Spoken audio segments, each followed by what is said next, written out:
Good evening, Dark Fringe Radio listeners. I am Will Martinez. Thanks for joining us on another adventure of Dark Fringe Radio here. I want to thank everybody for joining us on this very first episode of the new year. We wanted to have a very special guest for the very first episode, and I'll get into him in a second, but wanted to remind everybody how you can listen and follow the podcast. Very simple. Just go to our website, darkfringeradio.com. You'll see all our information there, all our episodes, everything that we post on a daily basis there. So make sure you go there, and there's tons of past episodes, over 157 episodes that have been uploaded to that site. And we really hope you guys enjoy and entertain yourselves with all that, those podcasts and episodes that we had out there. Also, just want to remind you guys, we're also on Facebook, Instagram, and also X.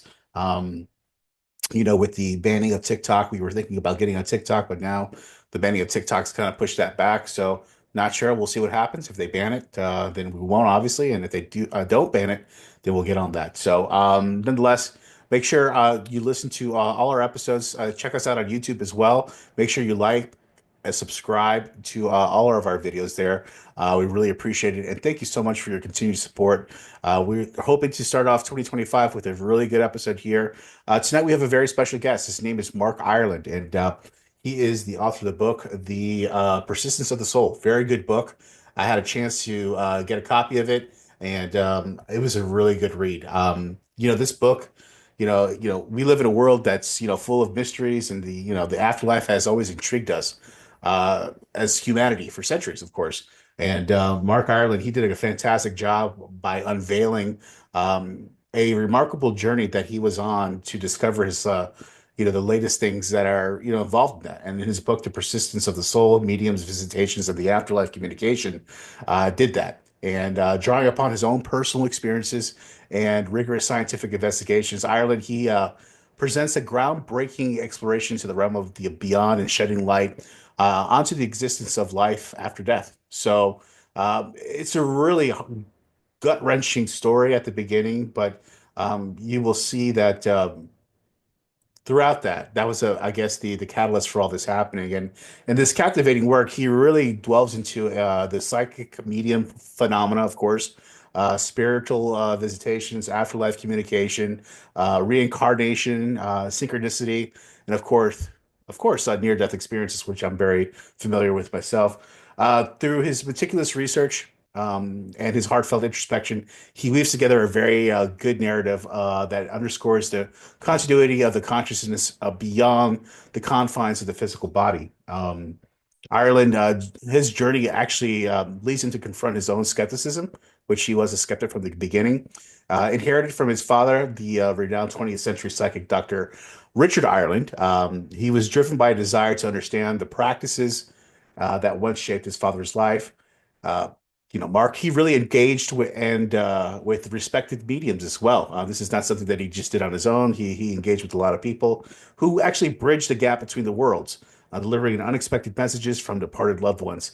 So we welcome this evening to Dark Fringe Radio, Mark Ireland, the author of The Persistence of the Soul, Mediums, Spiritual Visitations, and the Afterlife Communication. We hope you enjoyed the episode, and we'll get started. Thank you so much.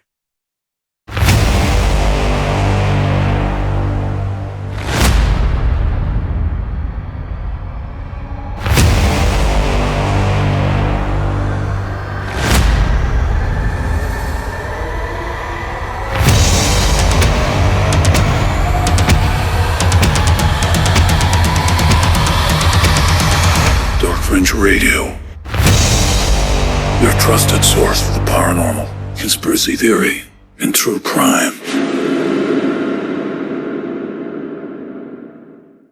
Good evening, Dark Fringe Radio listeners. Thank you for joining us tonight on a very wonderful experience here at Dark Fringe Radio. We actually have a very special guest.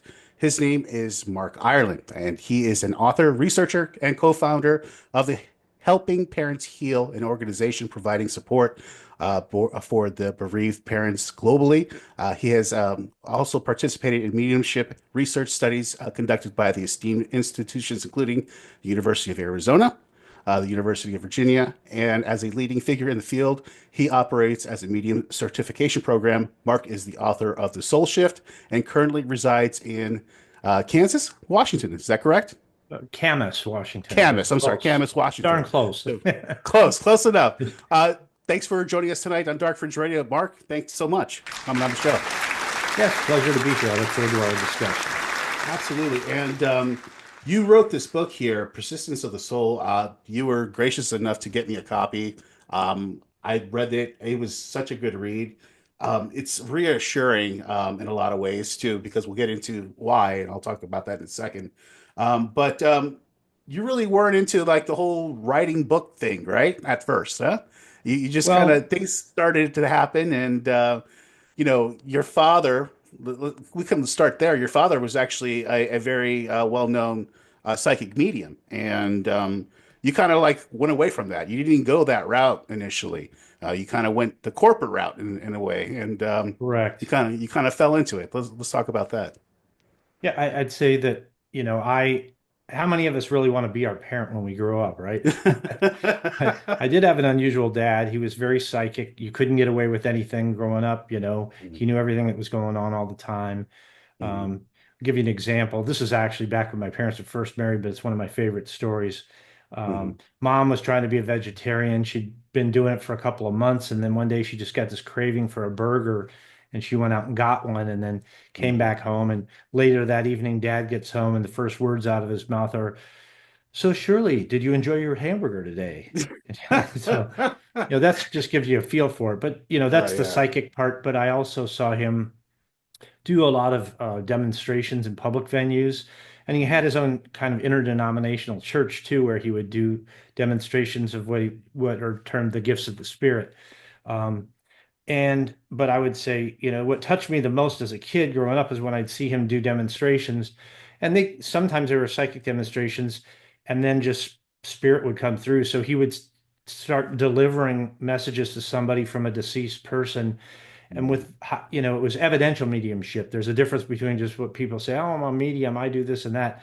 Evidential Mhm. mediumship is where you're giving them validated information that can be validated as correct, and it's specific. Like, well, David's here, it's your uncle, he reminds me of a time then you guys got pizza, his favorite was, pepperoni and this, and you guys played Mhm. golf together, those kinds of things. So as a kid, I just thought, wow, it really touched me and made me very hopeful that this isn't all there is. We're not just a physical brain and a body, but when we do die physically, there's a part of us, the core part of us, that goes on into a new experience of life. Mhm. So, as far as writing and following my dad's footsteps, no, I think the thing is, I was always proud of my father and the work that he Mhm. did, and I knew it was real, and I took friends to see him and stuff like that. It was pretty entertaining just to see their reactions. But growing up, I just took a more conservative path. I went to Mhm. college, went to Arizona State University, got a degree, got married at a young age, went into the business world and was Mhm. doing well, but I was really focused on that. And it wasn't until the unexpected passing of my youngest son that it really catapulted me back into my dad's field. Because Mhm. after that happened, it was really an anchor for me kind of to remember those experiences and just recall that, this isn't all there is. Mhm. In a more tangible way than most people, a lot of folks rely on blind faith. They have their religious faith or whatever, and that's great. But I had something where I felt was more of a knowledge than just a hope or a belief set. Mm. Yeah, and touching on that subject, Mark, and I truly deeply sorry for your loss. I mean, I can only imagine. I'm a father myself, of a father of two. I could not even imagine the grief that goes through with that whole process. But talk to us about that day, because you actually talk about that day in the book in that very first chapter, and really took me for a loop here, buddy. Yeah. It struck at my chords, my heartstrings, and yeah, talk to us about that day. And you actually had a little moment there that kind of preceded all this started before it happened. Talk to us about that and what happened that day. Sure, I've had different kinds of episodes of psychic stuff or what I feel is like a spirit contact or angelic or whatever in the Mhm. past, but not all the time and it's not a normal daily thing for me at all. But Mhm. that particular day, I had been traveling the week prior. I'd started a new job and I was traveling and I got home Friday night And I went straight to Brandon's room, my son Brandon, and I Mhm. knocked on the door, opened it, and he's laying there watching TV, and I give him a hug. We didn't even say anything. I was just happy to see him, and he was happy to see me. The next morning, we got up and he was talking about going on this hike in the mountains, the McDowell Mountains in Scottsdale, Arizona, where our home was. And he hiked all the time with his buddies in those mountains. And it normally wasn't a big deal, but that day I felt this more urgent feeling of concern about it. I was sitting actually at a computer later that morning and I almost felt like I don't know how to describe it, almost like a presence there. And it felt like a foreboding kind of warning, like, this could be bad for Dread. Brandon. It could Yeah. even maybe potentially take his life. I didn't hear those words. It's just the feeling I got. Now, I just thought, okay, I'm probably just being a worried parent, that, Hmm. there's probably nothing to this. But nonetheless, I did try to talk him out of going. I didn't go to great lengths. I didn't try and manipulate the situation, but I did say, hey, Brandon, please don't go. Because it was a windy day too. And I thought, I don't know why that would have anything to do with anything, but I said, it's too windy today. Don't go. And he goes, we're going, Dad. Just like Hmm. stop your worrying. And those Hmm. are the last words he said to me. He went with his buddies. We had other stuff going on across town, but it was that afternoon I got this distress call. We came rushing back across town to find a horde of spectators, ambulance, fire truck, and a helicopter. And then as soon as we got there, we got introduced to a chaplain almost right away. And that made my heart sink because I know that's not going to be good news. And within a few minutes, I had to pry it out of the guy, but he did tell me that Brandon had passed. Hmm. And at that moment was probably the lowest moment of my life, but it also made me think, this is going to be um, a crossroads of my life, like Hmm. what's going to happen going forward. I just hugged my wife and thought, are we going to survive this? What's life going to be like? Will I ever Hmm. feel joy again?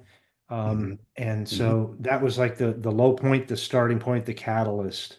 And then, in the days following that, there were some experiences that started to give me hope and kind of direct me even back down this new path that was forged, which is kind of digging back up, what my dad used to do in his whole field. Hmm. Yeah, it's funny that, well, it's not funny, but it's interesting that you instinctually kind of went to that route. You know what I mean? And you sought the help of, it was your uncle, I believe. And Hmm. and that's where things started kind of taking that turn, and you started getting signs, and things are coming to a light, and slowly but surely things are happening. And this is where things start to turn for you. Do you think that process alone, that whole thing that you went through, was something that changed your life forever? Absolutely. And it redirected my life into one of greater service as opposed to just trying to live the American dream or whatever, and Mhm. and have the bigger house and get the promotions and all that, but to really focus on, why are we here? What's the purpose of us being here? And how can I help other people? And really I feel, at this stage, and I have for a long time, like this was going to happen. It was inevitable. And, my ultimate purpose is probably to help other parents who have been through this or other people who have been through this, because it happens to all of us at some point. We're going to lose someone we love. They're going to move on, and we have to deal with it. And we live in a society where death is largely ignored or hidden under the rug. And when it does happen, we have kind of this, unfortunately, this materialistic view of things like, ashes to ashes, dust to dust. There are people with religious backgrounds that have a faith of some sort, but, the scientific community typically poo-poos them and, you know, looks at it in a different way where you're just kidding yourself. But I Mhm. don't think that's the case at all. I just think, there's these two extremes, fundamentalist religion on one hand and scientific materialism on the other, and I'm in the middle trying to blend these two to where they can meet in the middle because I do believe in the spiritual dimensions of life. But I'm not opposed to science. I think science is a great tool to look at some of these things. Yeah. Yeah. But in those early days, there were a few things that did help me kind of get back on this path, and it was almost like it was laid out in front of me because the synchronistic nature of it, things started happening and lining up in a way that could not have been anticipated. Hmm. Really, the first thing, and this I wouldn't call this a synchronicity, but the first sense of connection I had was actually direct. And it was, I think I put it in my first book and it wasn't in the new book. So you may not have read it, but I went into a darkened closet, walk-in closet, shut the door, and tried to meditate. And I wanted a direct connection with my son, Brandon. And so I just asked for that and I quieted my mind. And within a reasonable period of time, I saw his face scroll across and it was like glowing and felt joyful and happy. I thought that made me feel good. But then right after that, I saw a symbol and it was a cross with an oval loop at the top. And I'd seen those, but I didn't really know what it was. So I'm kind of analytical, of an analytical mind. So after I was done, I went and had to Google that and found out, oh, that's an Ankh. It's the oldest cross of human history. It's from ancient Egypt. And the lower portion symbolizes physical life, and the oval loop represents eternal life. So I got a coded message I felt that told me your son is joyful, he's happy, and he's in eternal life. Had I known what that symbol meant, it wouldn't have been as meaningful to me if I already knew what it was about. And then, like you said, my uncle, it was the third day I was in the mortuary. And we didn't know the cause of death yet, really. We just heard different rumblings from his friends that had been with him about the symptoms or whatever had happened, but we didn't really know. We didn't have a cause of death. But my uncle was still alive, my dad's brother, and he had similar abilities to my dad. And my dad had been gone by this point for a number of years. And so my Uncle Robert, we connect by cell phone while I'm in the mortuary. He says, "Hey, Mark, I've got something to share with you." He said, I tried to meditate last night, but I didn't get anything.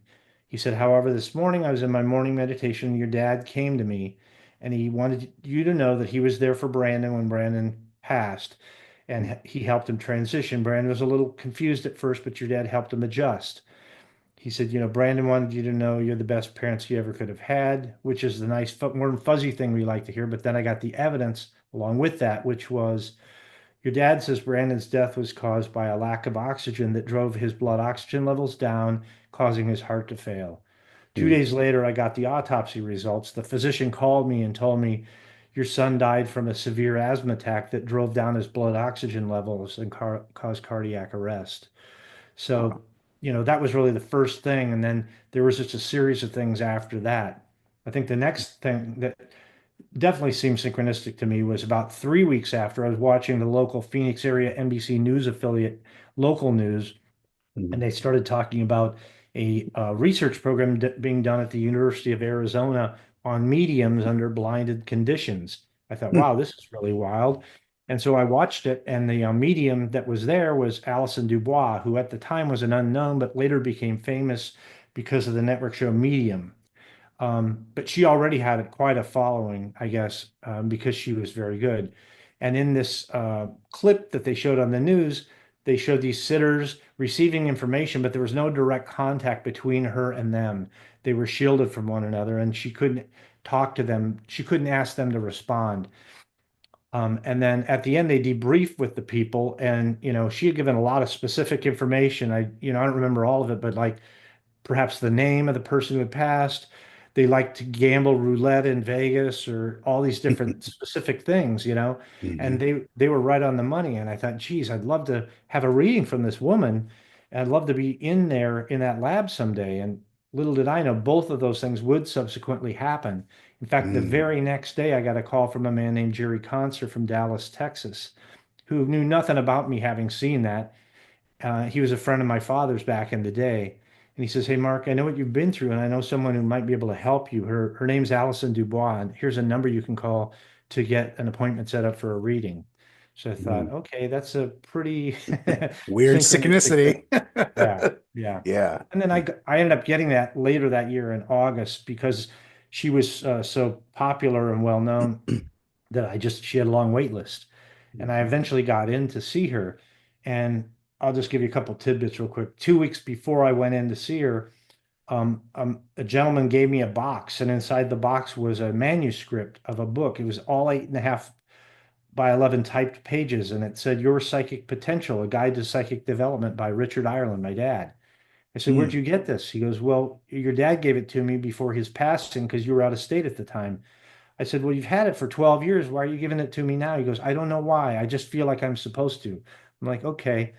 2 weeks later, I go see Allison, and one of the first things she says is, I believe I have your father here, and he's showing me a book, but I think it's his book, but he's handing it to you to take forward. Does that make sense to you? I'm like, yeah, I think I get it. And in fact, Yeah. I was later actually able to get it published, and that's the book Wow, look in at its that. finished form. That is so So cool.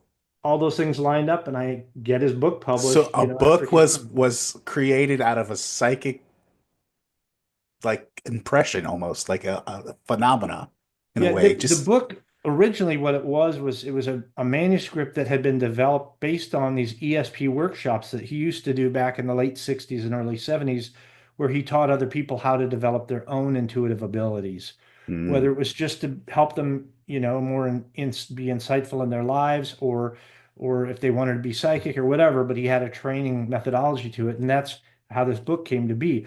But it had just been sitting in a box for eons until I found out about it and got it and took it to my publisher and we got it published. amazing, amazing. It's so amazing when you get these reaffirmations, as you call them, and that's what separates, this from others, where you just they will say just a bunch of stuff and just hope to hit on something. You I have guys your are actually. grandmother here. She loves you very much. Come on. Yeah, yeah, Give me come on. some, give me We've heard something. that before, right? Give Yeah. me a solid. And there's something about this particular part where I want to kind of, discuss with you how important it is to have like almost like a therapy, like a mediumship, a therapy after, you know, having a loss of a loved one, and how that can affect you in a positive way, of course. And unfortunately, there are some out there that will, affect you in a negative way. And those are the fakeries and all that stuff. But talk to me about how, this whole thing can really, because you touched on it, and I think you even cited, there was a researcher here that you cited, Yeah. and Dr. Julie how Beischel at the exactly, Windbridge Research Center, where absolutely. she had actually done a study on the effects of the how effective a mediumship reading could be in healing grief. And what she found, it was actually more healing than therapy alone, but the two together were excellent. But Hmm. it requires you to have a vetted medium that's the real deal. Because, as you mentioned earlier, I've been doing a mediumship certification program for 10 years now. And Hmm. I'm doing that really as a public service because after my first book came out, I had a lot of people coming to me asking for recommendations. And at that time, I knew maybe half a dozen really good mediums, but they were celebrity types that had long wait lists, and some of them charged more than people could afford. Hmm. So I thought, there have to be other people with that ability, but are just lesser known. So I put it out there and I contacted, well, I had spoken to Dr. Emily Williams Kelly at the University of Virginia because I had been a sitter participant in one of her experiments for a mediumship study she did. And she kind of told me how she had structured it. So I kind of modeled that. And then I have another friend, Trisha Robertson, who's with the Scottish Society of Psychical Research. She used to be the president of the organization, and she's Hmm. still engaged in it.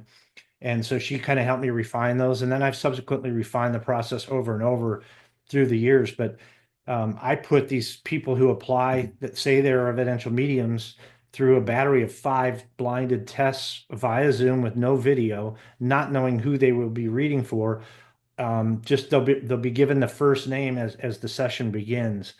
I do allow them to turn on video later on, but only after the initial portion. And then any visual cues that they could take that could be deemed cold reading or discarded. Like, for example, like if the person sees the age of somebody like me and figures, oh, I have a grandparent here. Well, yeah, the odds are pretty good. I'm not a young kid anymore that I have a grandparent on the other side. Right, But right. so they do the reading for the person. It's recorded, then transcribed, and then the sitter has to grade it, each individual statement as either correct, incorrect, or indeterminable. So we Mm, set the indeterminables on the side because it could be like a future prediction or something that the person can't find out the information about. Maybe it was something pertaining to somebody that they knew in France before they died, and they don't know who that person is or how to contact them. So we set those aside. However, if somebody exceeds 33% of all statements that are indeterminable, that's not a good reading. So then every additional statement then gets counted as incorrect. So we basically do it that way. So for the most part, it's incorrect versus correct. And then there's a percentage accuracy they have to achieve as a minimum, which is 65% as a minimum. Hmm. And then they can achieve bonus points too for phenomenal hits. Like for say, for example, if someone said, "Okay, your son's favorite band was Coldplay," okay, I'll give you a bonus for that if that's accurate. Or Right. your son loved hoagies that were made with salami, pepperoni, and a certain type of cheese. Just something like that. That's very Hmm. particular, specific, and pertinent to that individual. They can give Hmm. bonus points, and those are subjective calls by the sitter. They have to say, "Hey, is that true, and is that important? Was that a big deal or not?" But at the end of the day, the medium has to score at least 75 total points, which is at least 65% accurate, plus enough bonus points to get them to 75. And there's two Hmm. levels of bonus points, 2 point and 5 point. Or they just have to be at least 75% accurate overall with no bonus points. But I've Hmm. had probably 10 of them score 90 or higher. So some of these Wow. people have done really, really well. A few have scraped by the skin of their teeth, but they did pass, and I set the standard. So anyhow, I kind of dragged on there, but I just No, wanted to no, that's speak to fine. what answer your question. Why? Yeah, it can be a healing process. I don't think people should do it too often because it Hmm. becomes like heroin to them. It Hmm. needs to be part of an overall plan for healing. And even with the organization that I co-founded, the Helping Parents Heal, which now has 31,000 members worldwide. Wow. We've got Wow. 165 chapter affiliates worldwide, and we host a conference every other year that draws 1,100 people to it. From that, I've ascertained certain characteristics that I call the five pillars of healing that I think are kind of that broader view of all the things that go together to help somebody heal. Mm, mm. Yeah, that's interesting that that you mentioned that. And it's again, it's an interesting process that one goes through. And I wanted to kind of focus on one thing that you mentioned earlier, and that's like future readings. And these are things that when you actually have a reading with a medium, and they may say something to you, but it may not make any darn sense at the moment. But 6 months down the road, it makes complete sense, and Mhm. something happens, and there's the reaffirmation again. So can you talk to me a little bit about that and how you know people can be a little bit, weirded out by that at first because they're like, "Hey, I don't know, this doesn't make any sense," but sometimes it takes time. I think, part of it is we don't really understand the nature of time. We live in Hmm. this time-space dimension as described by Einstein, but he even said time is a persistent illusion. So we don't fully understand it. I think within the realm we're in, obviously we look at time as a dimensional reality. But my father had precognition as an ability, and he would make predictions that came true at a fairly high percent. I know he predicted births of babies, that were, right on the date that they were due and things like that. Nobody's Wow. 100% because if they were, it would mean there's no free will. Mm, So there is but you could have a very high probability of something coming to pass. I mhm, think one of my favorite stories that kind of speaks to that. Now, this isn't so much a prediction as it is just illustrating the irrelevance of time when it comes to these kinds of phenomena.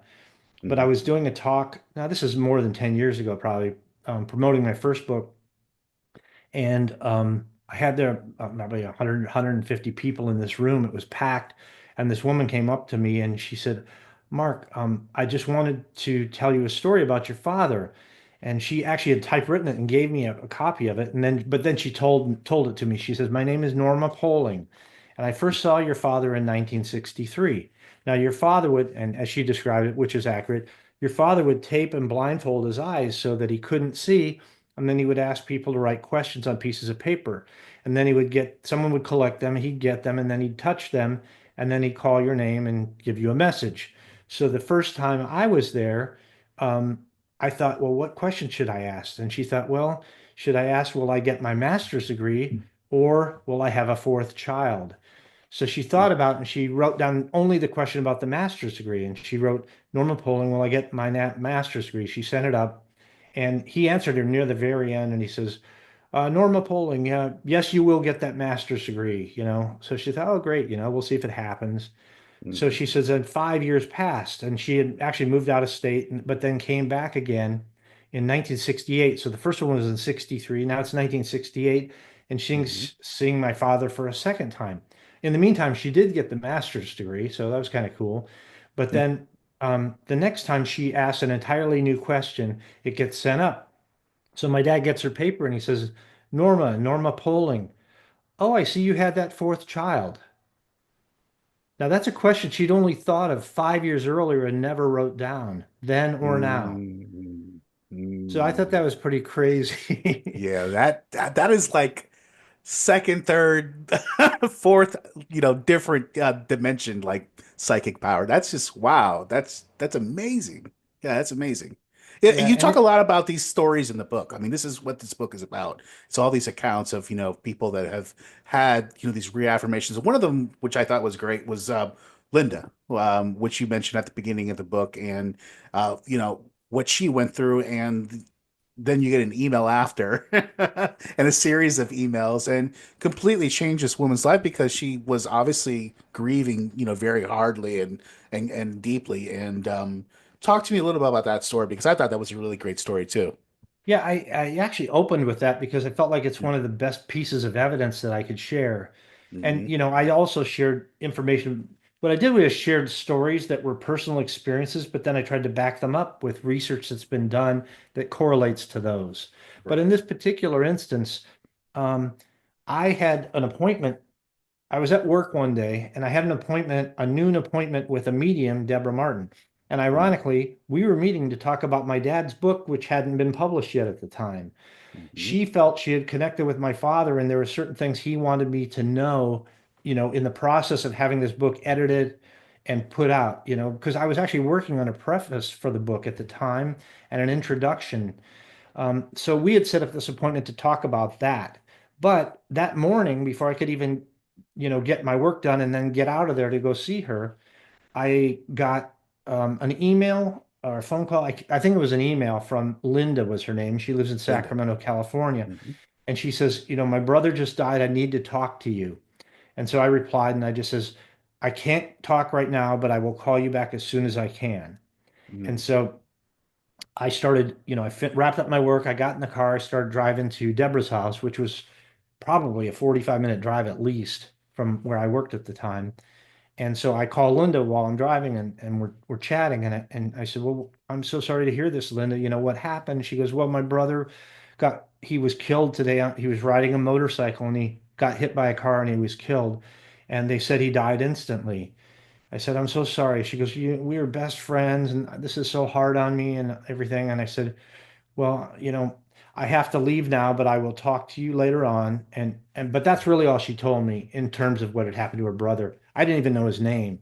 So I come up to Deborah's doorstep and she lets me in. I said, "You know, it's ironic that I'm with you, a medium today, because a friend of mine in Sacramento just reached out to me and she just lost her brother." And Deborah said, "Well, it's no accident that you're here. I'm supposed to talk to her." I said, "Okay. Do you want me to call her now?" And she goes, "No, let's start with what you and I came to discuss, and then we'll talk about that." So we sat down and we went through what she had felt about my dad's book and what he was conveying, which was ironically what I'd already written, was that it was a sacred book to be used for the right purposes, not for pride or ego or financial gain, but for people sincerely interested in providing service to others. And that's pretty much what she brought through. So that was pretty wild too, that what I felt in my gut had already written down matched Mm-hmm. up with what she was saying. But then we went on. I said, "So, do you want me to call Linda now?" And she goes, "No, because I have to go get my daughter from school. But why don't you and I just sit down and I'll see what I can get?" And I'm like, "Okay." And so this is where it's really compelling evidence because this is called a drop-in because this is somebody I'm like serving as a proxy sitter. Mm-hmm. I'm not Linda. I'm sitting there in lieu of Linda, Yeah. waiting to get this reading. And I don't know anything about this brother other than he died in a motorcycle accident. So Right. Right. Debbie sits down, she takes a pad of paper and a pencil, and the first words out of her mouth were, well, actually, she asked me, she goes, "What's your friend's name?" I said, "Linda." She goes, "What's the brother's name?" I said, I don't know. Sorry." She goes, "Okay, well, let's sit down and see what we can do." And then it was within seconds. She says, "Well, the brother shows me this involved a motorcycle accident and he died instantly. His spirit left his body. He didn't suffer any pain. He wants her to know that."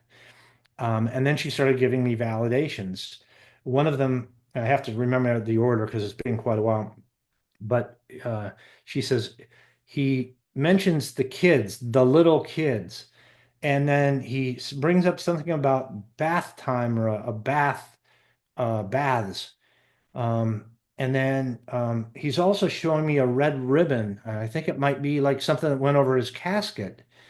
Um, and something about a little boy, not the little kids, but a little boy. And so she went on about all this stuff, and I'm like, okay, well, I knew none of this, whether it made any sense or not. And I said, Hmm. well, thank you very much. I'll try and put you two together later today when you have time. So I get in the car, I start driving back. I'm like, hey, Linda, I just spoke to this medium, Deborah, and right off the bat, she got that your brother died in a motorcycle accident. I didn't tell her that. I didn't tell her anything other than you had a brother that passed. And she wanted you to know, or your brother wanted you to know that he didn't suffer. His spirit left the body immediately. Also brought up something about the little kids. Does that mean anything to you? And she goes, "Oh yes." She goes, back my brother when he was younger, he had these kids, but he had a drug problem. So we actually took the kids in for a while and raised them, and we specifically called them the little kids. And I said, "Well, what about a bathtub or bath time?" And she says, "Well, that was their favorite thing. We put them all in the bathtub together with these toy boats, and they would have water wars, as they called them." I thought, okay. She also mentioned a red ribbon or banner. Does that make any sense? She goes, yeah. His motorcycle buddies bought him a red banner or a ribbon that they put over his casket. So there might have been others too. I just can't remember at the moment. Those are the ones that I do remember Yeah. that were like kind of mind blowing if you think about that level of accuracy and detail Hmm. to me as a third party. Then, they connected by phone later, and there were a number of other affirmations that she gave directly to Linda.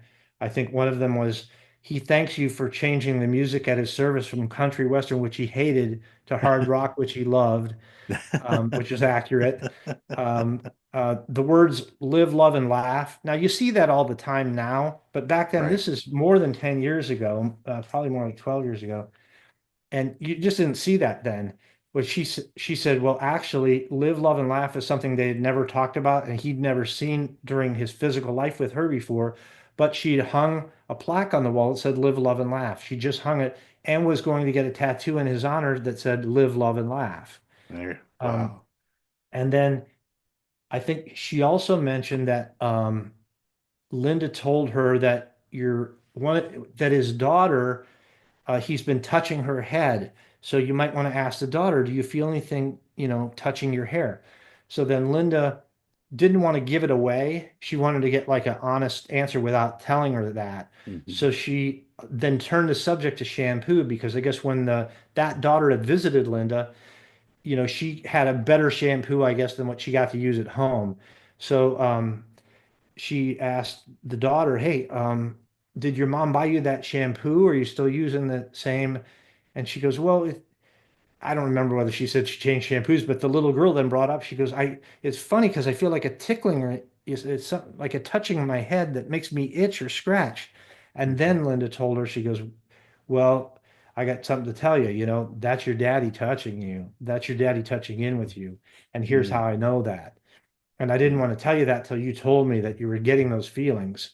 So then she said, the little girl was just overjoyed, at this. And so that's the kind of healing that can come through, with a good medium, Right. who's got the right heart, and doing the right thing, Hmm. in the right Hmm. circumstance, and so that's why I shared that particular story. Yeah. I mean, that story was unbelievable because there were so many accurate, predictions in that whole process. And again, things for just to happen that way. And, like you said, like we spoke about earlier, things may not happen at the time, or, the time current time, but it may happen down the road, whatever the case may be.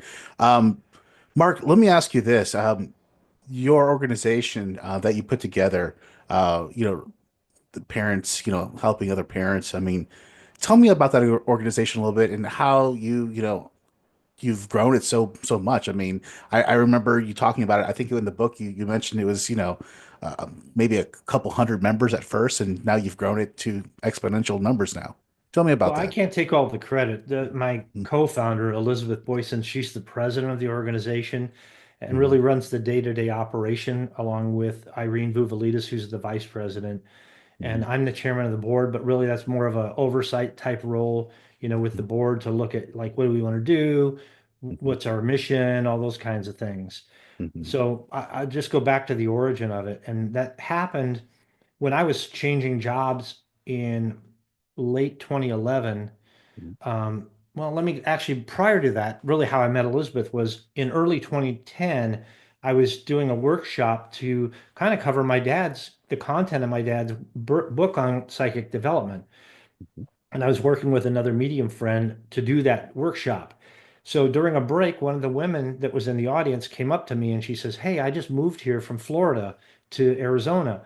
And since I came here because I wanted to meet like-minded people since I'm brand new to the area." And then she actually gave me a couple of affirmations just to kind of prove it to me, I guess. One was funny because she says, your uncle is, here, and he says, you think your feet look like your dad's feet. And I was just yesterday, the day before, I was looking at my feet thinking, boy, my feet look like my dad's feet. So just a goofy Yeah, psychic thing. yeah, no, that's But good. anyhow, Yeah. she went on and started telling me how it was ironic that my son had passed on a mountain because she had just met another woman whose son had passed on a mountain, although albeit a much bigger mountain. Her son he was a University of Arizona student, and he was actually on the cheer squad. He was this big guy that could lift the girls up high overhead and all that. Hmm. Hmm. And so he was on this field trip to go to the Himalayas. And Oh, wow. apparently they had gone up the road too fast, gaining altitude more rapidly than you're supposed to. And he ended up dying of altitude sickness. So that's, what this woman, Suzanne Wilson is her name, that had Hmm. approached me at the workshop said. So she goes, well, after she told me that, I said, why don't you take a copy of my book and give it to her? And here's my contact info if she wants to talk to me. She said, thank you very much. I will. It was no more than a couple of days later, I get a call from Elizabeth Boyson, and she goes, Mark, I read your book in like one sitting or two sittings, whatever. I loved it. I want to meet you and your wife. And so we did meet and then we chatted for a while. She goes, well, I started this group called Parents United in Loss. It's a Facebook group, but it's just, one group and we've never met in person. So I put together a meeting in 2 weeks. Will you be my first speaker? I'm like, okay, sure. So I go to this a couple weeks later. It goes pretty well. She got 30 or 40 people there. And then she starts holding meetings every month, like once a month. And so now fast forward to the end of 2011, I'm changing jobs. I talked to another medium friend who I'd met, Tina Powers, who you read one chapter in the back of the book called "The Best Reading I Ever Had" The or best "A reading I ever Reading had. to Yeah. Remember." So you know how good she is. So Tina, Yeah. she's like, Mark, I think your real mission in life is to help other parents who have been through the same thing as you. So maybe you could think about starting an organization that does that.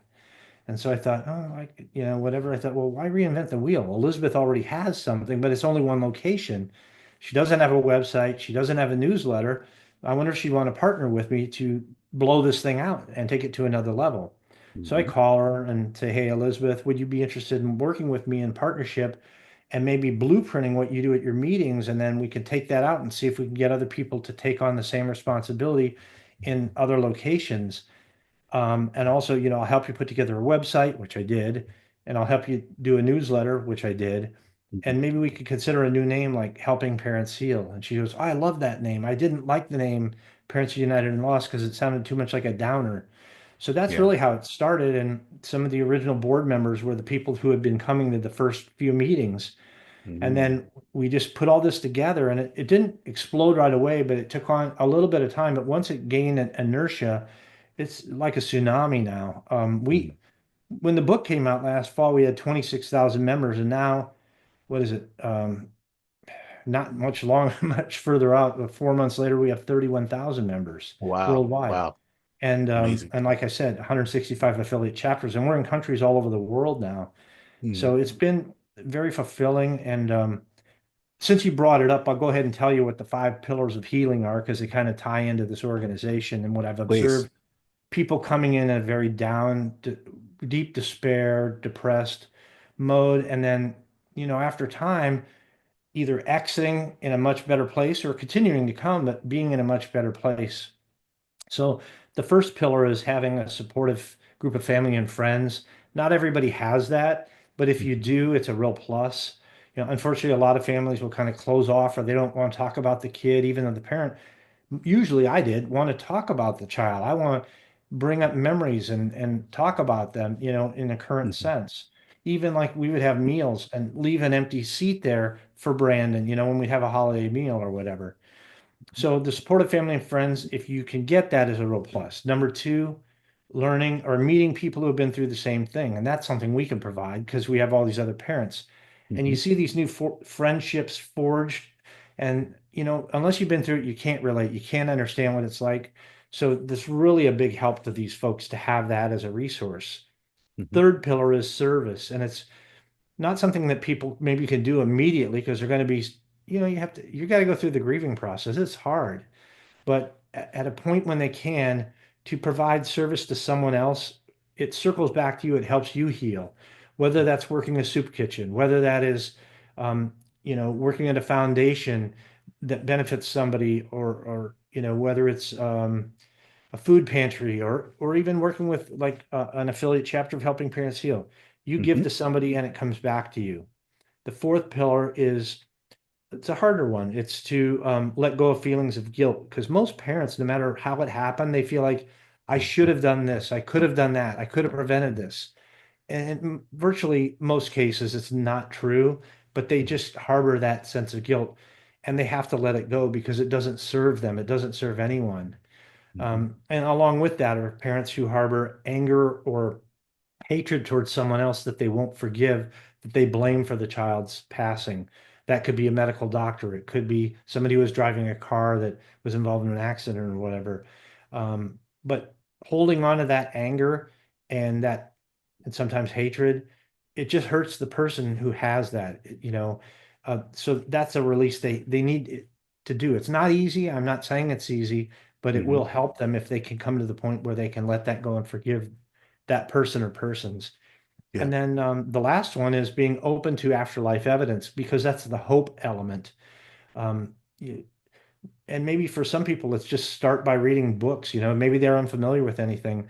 Maybe Mhm. you read books on near-death experiences like Raymond Moody's books or Dr. Jeffrey Long, who's got this huge database of near-death experiences, or Mhm. Dr. Bruce Grayson from the University of Virginia, who studied them for many, many years, Mhm. or read books like mine that focus more on the mediumship, but I do touch on the other phenomena as well, the deathbed visions, the near-death experiences, because then you can get a better understanding of what these phenomena are and the validity behind them, which kind of is brushed aside by most of academia and just common people walking down the street that think, oh, mediums, yeah, that's whatever.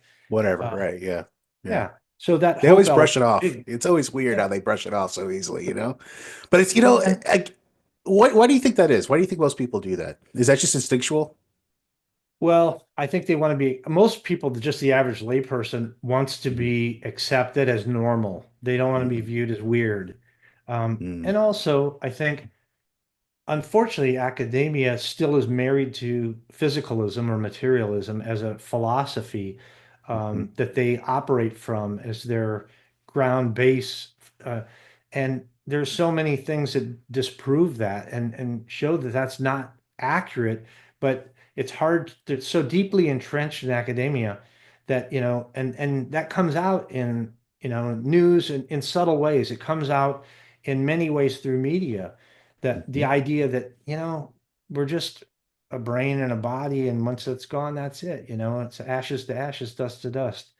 So that's what I think. It's kind of like that is pushed on us, and then people want to seem normal, so they act like they adopt that until they go through something like I did, and then all of a Mhm. sudden they become open. So, Right. I recognize that there's a lot of people who've come through, and I've seen who either were, either atheists or total non-believers, and then all of a sudden they have an experience or something that opens them up.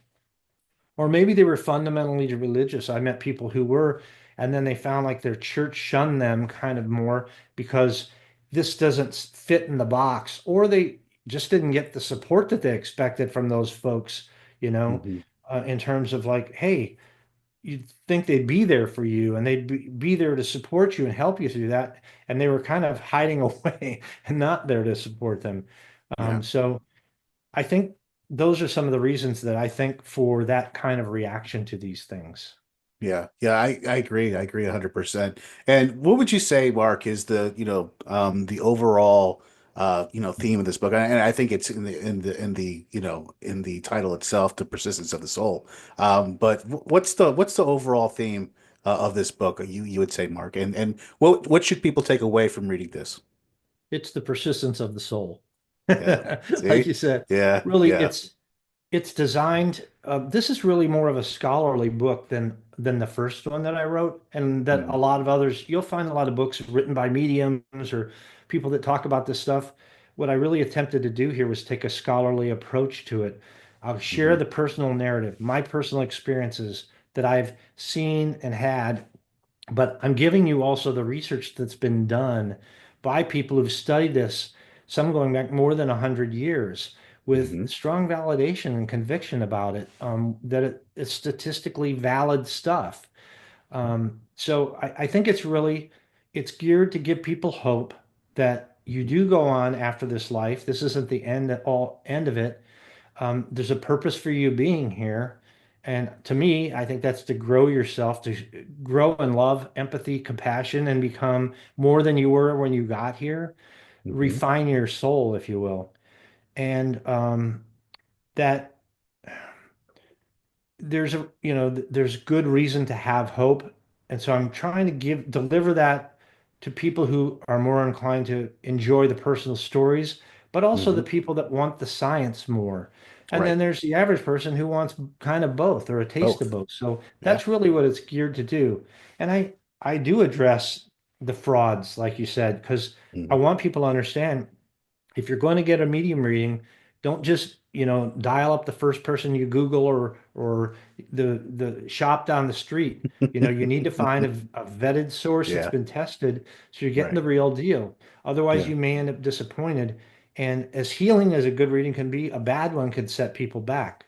Hmm. So, I have a whole chapter just talking about either fraudulent mediums or the ones that are deluded.